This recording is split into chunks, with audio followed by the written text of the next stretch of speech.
Bine ați venit, dragilor din Zodia Fecioară, oriunde v-ați afla. Sunt bucuroasă să fim din nou împreună la o nouă lectură pentru perioada 9 până pe 15 februarie. Așa că, dacă aveți nu doar soarele, ci și luna, Venus sau poate ascendentul în Zodia Fecioară, această lectură este de asemenea și pentru voi, iar mesajele pot fi de asemenea relevante. Trebuie să vă reamintesc că de fiecare dată este totuși o lectură general colectivă, așa că vă rog să luați din lectură doar ceea ce voi simțiți că rezonează cu voi. Dar înainte să începem această lectură, trebuie să mulțumesc tuturor celor care sunteți deja aici, care mă susțineți și din suflet vă mulțumesc și apreciez enorm fiecare comentariu de susținere, fiecare gest de apreciere și fiecare gând bun care vine din partea voastră. Dacă sunteți pentru prima oară aici pe canal și la sfârșitul acestei lecturi veți rezona sau pur și simplu veți simți că mesajele pe care eu le transmit și modul în care o fac vă aduc claritate în gânduri, vă aduc ghidare sau liniște interioară, atunci vă invit cu mare drag să vă abonați și desigur, dacă doriți, puteți susține acest canal printr-un simplu like. Ambele sunt gratuite în cazul în care vă întrebați dacă costă ceva. Sunt gratuite, depinde doar de plăcerea voastră și de bunăvoința voastră. Bun, dragii mei, haideți să vedem care este energia voastră în această nouă săptămână de februarie și avem runa vikingă Uruz. Uruz care ne vorbește despre schimbări, despre tranziție.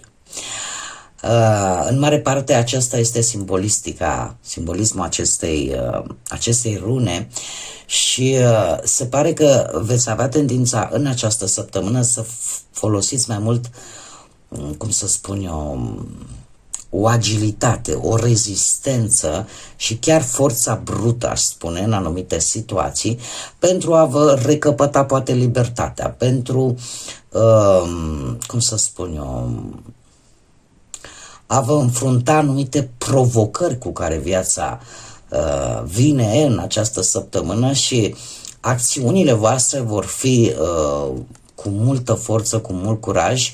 Sunteți într-o energie foarte puternică, care poate să se activeze chiar și pe partea intimă, da? Pe partea asta mai sexuală. Multă perseverență, multă independență, poate și un pic de încăpățânare, dar cred eu așa per general că lucrul ăsta, energia asta puternică vă va împinge să luați anumite decizii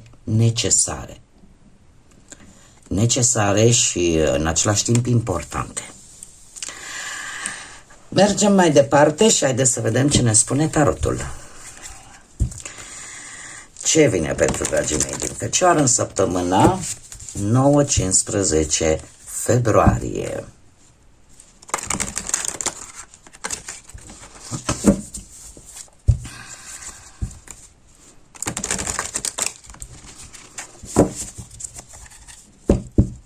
Bun.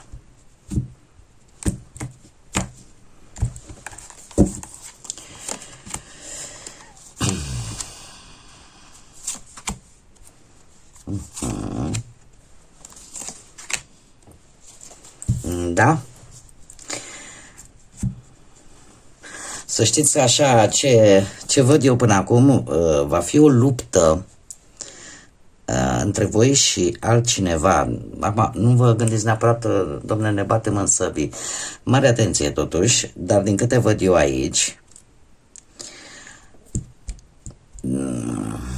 veți fi un pic mai vulcanici decât în mod normal. Dar haideți să luăm cărțile rând pe rând. Situația actuală.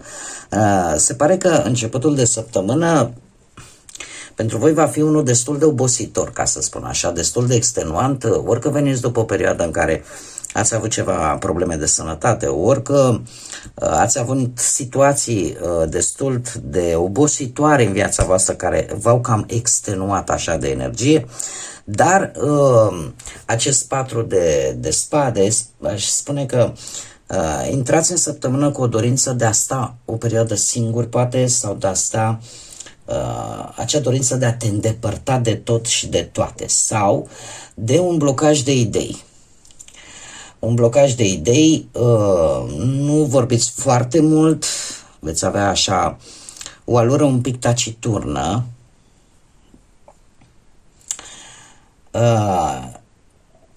Posibil să fi trecut în ultima perioadă prin stări de nemulțumire profundă sau poate de tot felul de situații care v-au cam consumat destul de mult. Dar, și aici unii dintre voi e posibil să fi trecut printr-o situație, nu știu, ori de despărțire de ceva, ori de,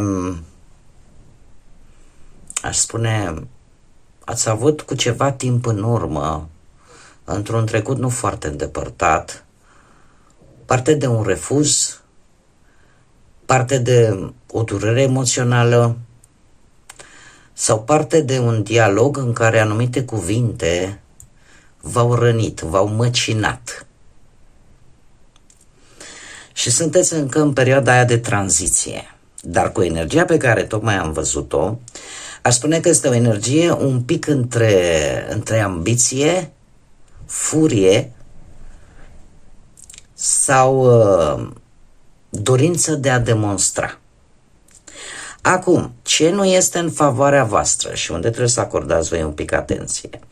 Acest 10 de monede.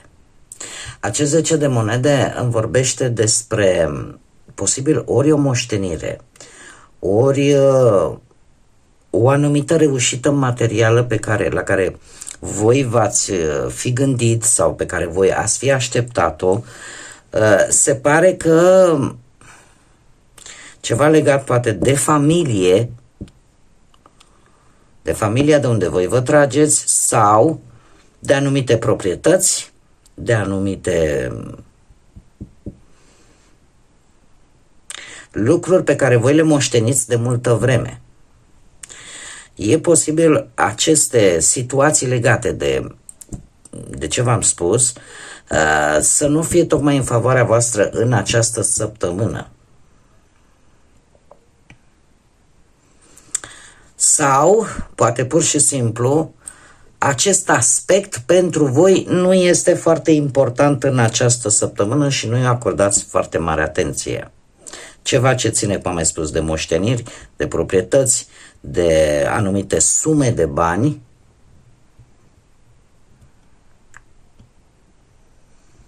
care au legătură ori cu trecutul, ori cu familia, posibil.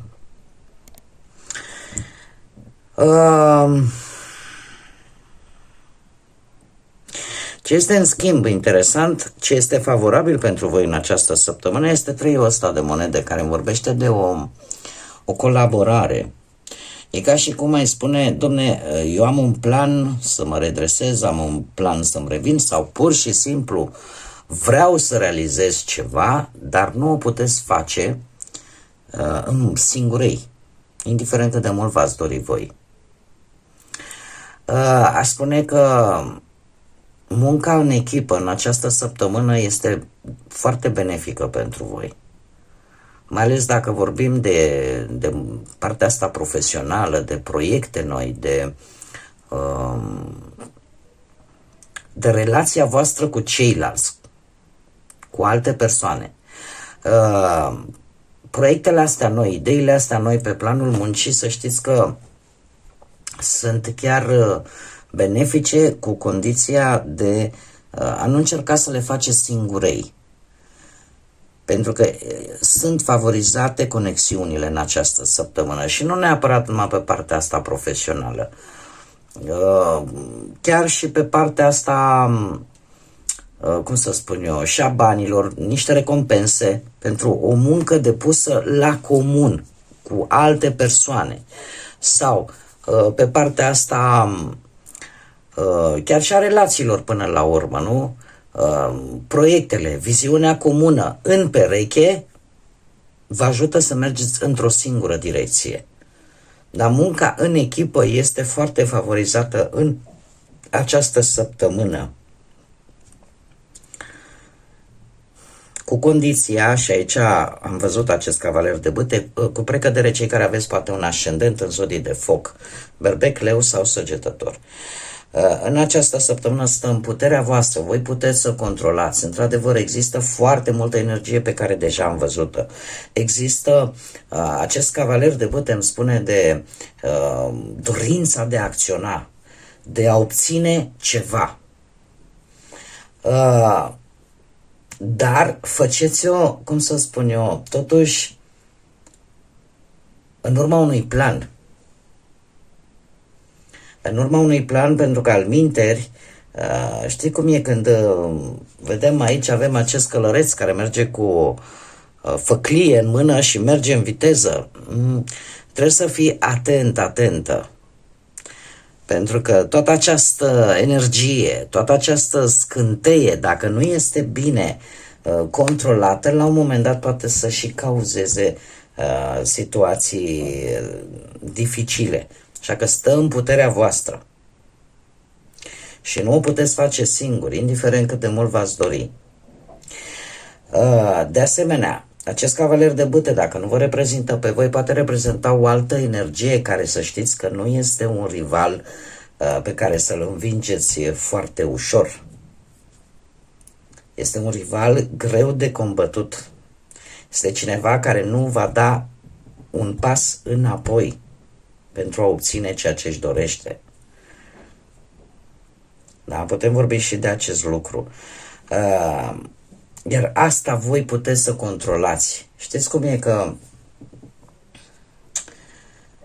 există energie foarte mare, dar aveți grijă cum o canalizați. Cum o canalizați și cum o transformați să fie în beneficiul vostru. Să țineți cont de anumite aspecte.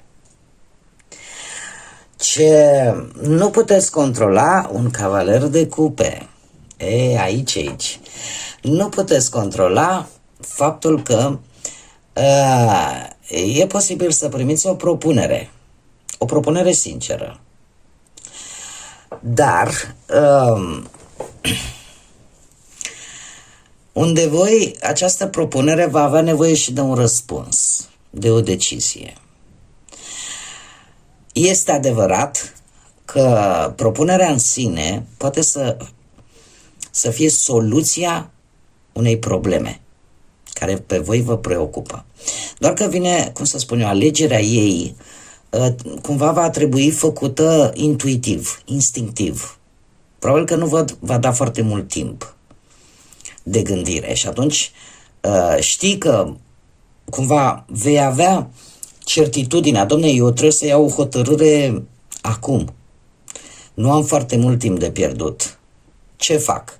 Și atunci trebuie să te bazezi foarte mult pe intuiție și pe instinct. Paradoxal, posibil să vedeți că funcționează. Și să fie această decizie luată intuitiv, să fie chiar o reușită pentru voi. Cum de asemenea, acest cavaler de cupe, mai ales pentru cei care poate aveți și un ascendent în zodii de apă, Rac, Pești sau Scorpion, poate să aducă evoluție pe un proiect legat de muncă, pe un plan legat de muncă. Poate să vă aducă rezolvări, mai ales dacă aveți ceva probleme cu finanțele. Poate să vă aducă conexiuni solide, dacă vorbim de partea amoroasă. Conexiuni solide care chiar să meargă către viitor, mai ales pentru cupluri. Cum, de asemenea, pentru cei singurei să aducă șansa unui nou început, șansa unei noi relații.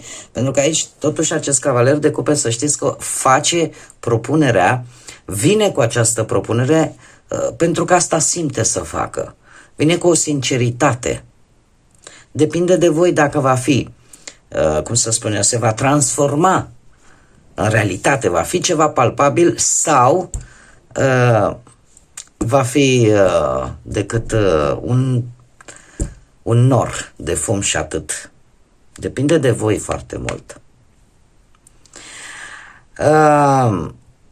Posibil ca o energie de apă să aibă un rol important în această săptămână, fără ca voi să puteți controla acest lucru. De obicei, da, vorbim de zodiile de apă, Rac, Pești sau Scorpion.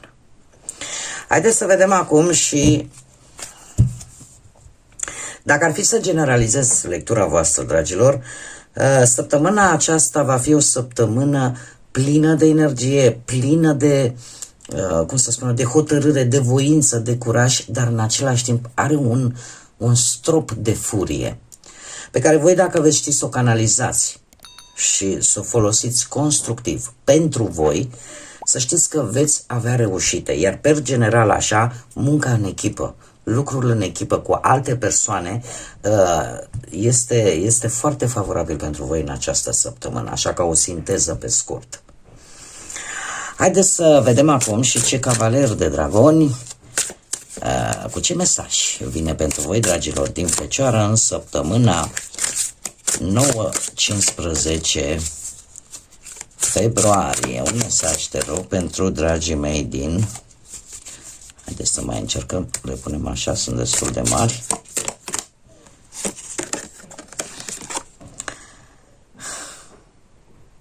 Avem pe Arhanghelul Mihail, n-ai cum să nu-l recunoști, chiar dacă e scris în engleză, și dragonul Solas Dea. Avem numărul 9. Numărul 9 care îmi vorbește, deci vine cu o energie feminină și îmi vorbește de acele lucruri care trebuie terminate. Vorbește de, cum să spun eu, de altruism, de fructificare, de necesitatea ca unele lucruri din viața voastră, situații, să se încheie într-un mod cât mai natural, cât mai firesc, pentru, cum să spun eu, a te pregăti pentru un nou capitol. Și acum haideți să vedem mesajul în sine. Am vorbit de numărul 9. Poți să o faci, nu te lăsa, urmează-ți cărarea, urmează-ți drumul către cele mai sălbatice vise. Eu aș spune mai degrabă către cele mai ambițioase dorințe pe care voi le aveți. Este un mesaj de a nu vă lăsa, în primul și în primul rând, și de a încerca să găsiți cea mai bună variantă. Energie există, da? Avem acest dragon roșu care insuflă energie, care arată faptul că există ambiție, există putere. Canalizați-o constructiv pentru voi. Pentru că puteți. Bun, dragii mei, cam atât am avut pentru voi. Aceasta a fost lectura pentru voi în această nouă săptămână de februarie. Așa că dacă ați rezonat, dacă energia, mesajele, modul meu de a le prezenta în fața voastră au rezonat cu voi, atunci mă bucur că ați rămas până la final. Iar dacă nu este așa, nu trebuie să... Cum să spun eu, dacă nu ați rezonat cu absolut nimic, nici cu modul meu de a face, nici cu ceea ce eu am spus aici, nu e niciun fel de problemă, voi aveți libertatea să alegeți ce fel de conținut vă place să urmăriți. Doar nu, ce nu mai vreau, să primesc tot felul de mesaje, nu-mi place să fac rău și nu v-a plăcut, nu e niciun fel de problemă, nu pot fi pe placul tuturor, dar cel puțin haideți să păstrăm acea urmă de respect reciproc și să nu mai primesc mesaje jignitoare, mesaje de atac la persoană, pentru că așa cum eu nu jignesc pe nimeni și nu vă atac liberul arbitru, consider că așa e frumos, ca și voi la rândul vostru, să căutați ceea ce vă place, poate găsiți pe alte canale. În tot cazul, eu vă mulțumesc tuturor celor care au ales să fie aici alături de mine și vă urez ca această nouă săptămână de februarie să vă aducă tot binele din lume, să fiți înconjurați de liniște, de pace, de echilibru și, desigur, pentru cei care celebrează Sfântul Valentin, să fiți înconjurați de multă iubire. Și, desigur, să nu uitați, dragilor, că puteți zbura înalt, așa că fiți suflete frumoase.